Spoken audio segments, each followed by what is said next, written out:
اس سمندر فیض سے میں اور آپ کیا کچھ حاصل کر سکتے ہیں، اس کا انحصار ان نیتوں پر اور ارادوں پر ہے جو اس ماہ کے آنے سے پہلے تیاری کے زمرے میں اور آپ کرتے ہیں۔ بھائیو، یہ بڑا ہی بابرکت مہینہ ہے جس میں اللہ عز و جل نے ایک ایسی رات رکھی ہے جو شب قدر، جو 1000 مہینوں سے بہتر ہے۔ اس ماہ کے روزے اللہ تعالیٰ نے فرض فرمائے ہیں، اور اس راتوں کو جاگنا، اللہ کے حضور کھڑے ہونا، قیام کرنا، نماز تراویح، اس کو نفل عبادت مقرر کیا گیا ہے۔ اور یہ بھی اچھی طرح جان لیجئے کہ اس ماہ میں رحمت اللہ تعالیٰ کی اپنے پورے جوش پر ہوتی ہے، اور نوافل کا ثواب بھی فرائض کے برابر ادا کیا جاتا ہے۔ تو جو شخص اس مہینے میں نوافل جس درجے میں بھی ادا کرے، جس قدر بھی ادا کرے، اس کو باقی رمضان کے علاوہ دنوں کے تحت فرض نمازوں کا، فرضوں کا ثواب ملے گا۔ اور پھر جو اس مہینے میں فرض عبادت کرے تو اس کے لیے تو پھر مزید 70 گنا بڑھا کر اجر کا اللہ تعالیٰ نے وعدہ فرمایا۔ تو رمضان صبر کا مہینہ ہے، اور صبر کا بدلہ جنت ہے۔ پھر یہ ہمدردی کا مہینہ ہے، مواخات کا مہینہ ہے، مواسات کا مہینہ ہے، غمخواری کا مہینہ ہے۔ اللہ کے ان بندوں کی طرف میلان بڑھتا ہے جنہیں اللہ نے اپنے فضل سے نسبتاً کم نوازا ہے۔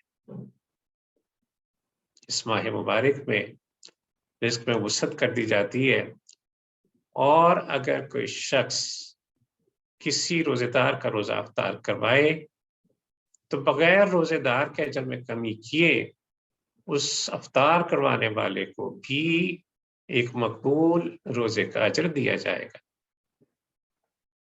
ہدایت یہ کی گئی ہے کہ رمضان میں اپنے جو ماتحت ہیں، غلام ہیں، زیر دست ہیں، ان سے رحمت کا، شفقت کا سلوک کیا جائے۔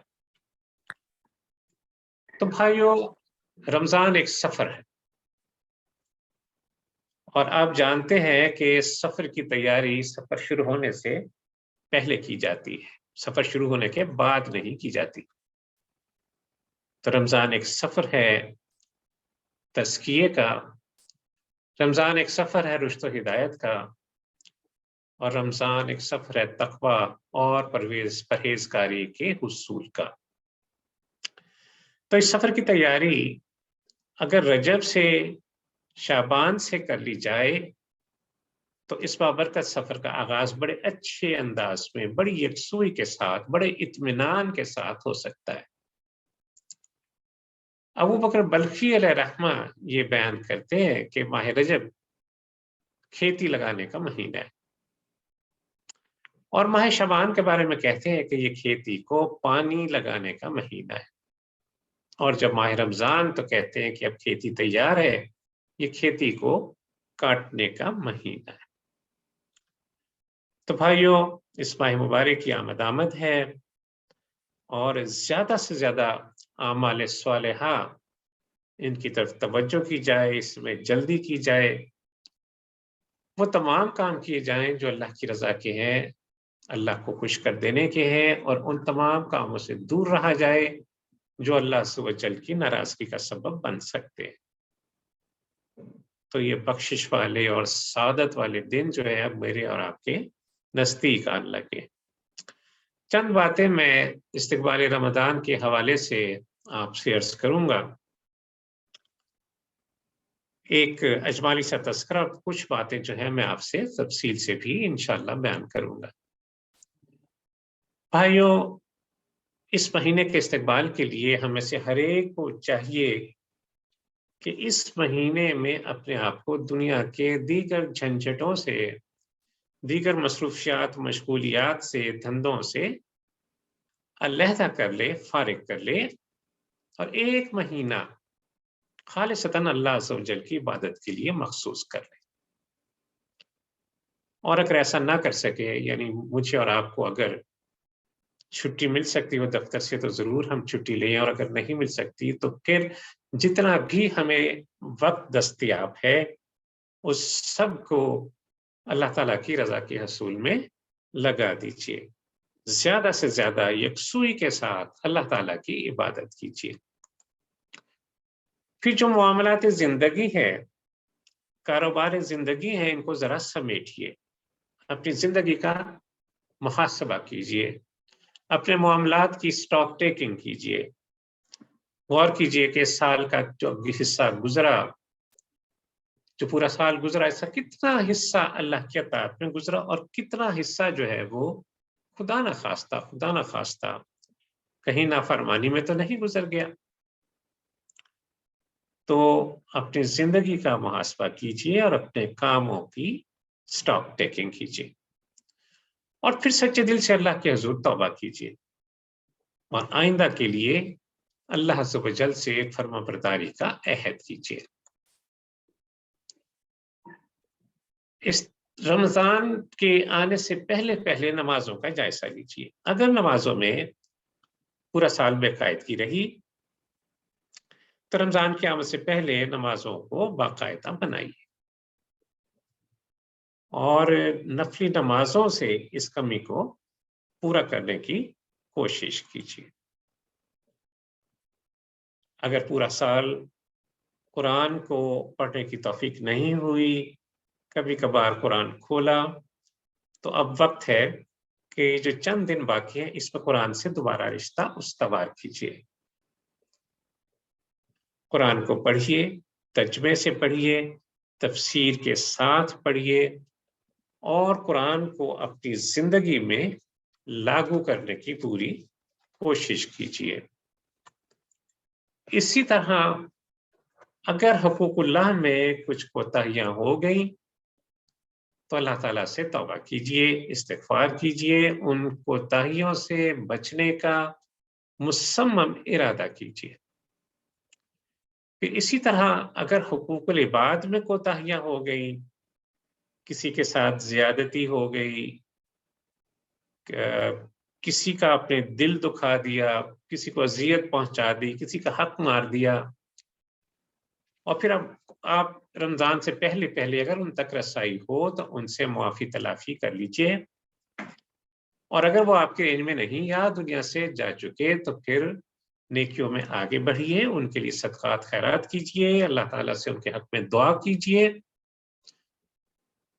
تاکہ آپ کے کاندھوں سے حقوق العباد میں کوتاہیوں کا بوجھ کسی درجے میں کم ہو سکے۔ اسی طرح کبیرہ گناہوں سے توبہ کیجیے۔ بعض ایسے گناہ ہیں جن کو ہم کبیرہ گناہ نہیں سمجھتے، لیکن حقیقت میں وہ بہت بڑے گناہ ہیں۔ مثلا جھوٹ بولنا، غیبت کرنا، چغلی کرنا، بہتان لگانا، کسی سے تکبر سے گھمنڈ کے ساتھ پیش آنا، یہ سب چیزیں جو ہیں یہ کبائر میں شامل ہیں، کبیرہ گناہوں میں شامل ہیں۔ تو ان سے اجتناب کرنا ہے، توبہ کرنی، اور رمضان میں ایک صاف دل کے ساتھ اللہ کے حضور پیش ہونا ہے۔ اسی طرح ذرا اپنی کمائی کا جائزہ لیجئے کہ اس پورے سال میں جو گزرا ہم نے کیا کچھ جائز اور خدا نخواستہ کہیں کوئی ایسی چیز جو ناجائز کے زمرے میں آتی ہو وہ تو ہماری کمائی میں شامل نہیں ہو گئی۔ تو یاد رکھیے، روزے کی قبولیت کا انحصار خالصتاً آپ کی رزق حلال پر ہے، آپ کی کمائی پر ہے۔ بلکہ روزے ہی نہیں، جتنی بھی عبادات ہیں ان سب کی قبولیت کا انحصار حلال کمائی پر ہے۔ ذرا غور کیجئے کہ سارا دن تو ہم کھانے پینے سے جو حلال ہے اس سے رکے رہے، لیکن کیا غضب کہ جب ہم نے افطار کیا تو جس کھجور سے ہم نے روزہ کھولا وہ ہماری حلال کی کمائی کی نہیں، تو جان لیجئے کہ روزہ تو افطار کے ساتھ ہی دم توڑ گیا۔ آج ہی سے کوشش کیجئے اپنی تمام کمائی کا جائزہ لیجئے، جائز کا، حرام اور حلال کا، اس کا سختی سے اس کی پابندی کیجئے۔ پھر یہ کہ نفسانی خواہشات سے اجتناب کیجئے۔ صرف کھانے پینے سے اور نفسی خواہشات سے رک جانا ہی روزے کو تک مکمل نہیں کر دیتا، بلکہ آپ کو اپنے تمام اعضائے جسمانی کی حفاظت کرنا ہے، خاص طور پر آنکھ کی اور زبان کی۔ قرآن مجید میں اللہ تعالیٰ کا ارشاد ہے کہ کل المؤمنین یغضوا من ابصارهم ویحفظوا فروجهم ذلک ازکی لہم ان اللہ خبیر بما تصنعون۔ اے نبی صلی اللہ علیہ وسلم مومنین سے کہہ دیجئے کہ اپنی نظروں کو جھکا کے رکھیں اور اپنی شرمگاہوں کی حفاظت کریں، ذالک ازکی لہم۔ اور اس طرح فوراً ہی اگلی آیت میں خواتین کے لیے آ گیا کہ کل المؤمنات یغضضن من ابصارہن ویحفظن فروجہن۔ اور یہ قرآن میں بہت ریئر ہے کہ دونوں ایک ہی حکم کو دونوں کے لیے الگ الگ بیان کیا جائے۔ اس ماہ مبارک میں نظر کی حفاظت کا خاص بندوبست کیجیے، خاص اہتمام کیجیے۔ دوسرے زبان کے معاملات میں بہت احتیاط کیجیے، کم بولیے، کوئی بات زبان سے کوئی کلمہ ایسا نہ نکل جائے جو رب کو ناراض کرنے والا۔ پھر رمضان جو ہے یہ تو تقویٰ کے اصول کا مہینہ ہے، اور تقویٰ کیا ہے؟ اللہ سے ڈر۔ تین باتیں اس سے بہت اہم ہیں۔ نمبر ایک کہ اللہ عز و جل اپنے علم اور اپنی قدرت کی بنا پر ہر جگہ موجود ہے۔ نمبر دو، وہ علیم ہے، خبیر ہے، بصیر ہے، میرے ہر کام پہ اس کی نظر ہے، وہ مجھے سن بھی رہا ہے، وہ مجھے دیکھ بھی رہا ہے۔ پہلی بات کیا ہوئی کہ اللہ عز و جل اپنی قدرت اور علم کی بنا پر ہر جگہ موجود ہے، ہر چیز کو۔ دوسری بات کہ وہ دیکھ رہا ہے، سن رہا ہے، میرے دل میں اٹھنے والے وسوسے تک سے باخبر۔ اور تیسری بات کہ جب یہ دو باتیں پکی ہو جائیں تو وہ تقویٰ کی چوٹی ہے، یعنی اس کو پا لینے کی ایک کہی ہائٹ ہے، ایک کلائمیکس ہے کہ جب میرا رب مجھے دیکھ رہا ہے، مجھے سن رہا ہے، تو بس پھر مجھ سے کوئی ایسا کام نہ ہو جائے جس سے میرا رب مجھ سے ناراض ہو جائے۔ بس یہ چٹکی، یہ بے چینی، یہ تامل کی کیفیت جو ہے دل میں چلتی رہنی چاہیے۔ تو بھائیو، رمضان المبارک اس تک صحیح سلامت پہنچ جانا یہ اللہ تعالیٰ کا بہت بڑا احسان ہے، عظیم نعمت ہے، نیکیوں کا موسم بہار ہے۔ اس کی آمد پر خوشیاں منانی چاہیے۔ اس پہ قرآن جیسی عظیم نعمت اللہ تعالیٰ نے عطا کی۔ یا ایھا الناس قد جاءتکم موعظۃ من ربکم وشفاء لما فی الصدور وہدی ورحمۃ للمؤمنین قل بفضل اللہ وبرحمتہ فبذلک فلیفرحوا وخیر مما یجمعون۔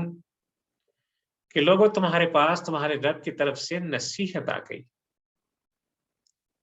یہ وہ چیز ہے جس میں دلوں کے امراض کی شفا ہے، اور جو اسے قبول کر لے ان کے لیے رہنمائی اور رحمت۔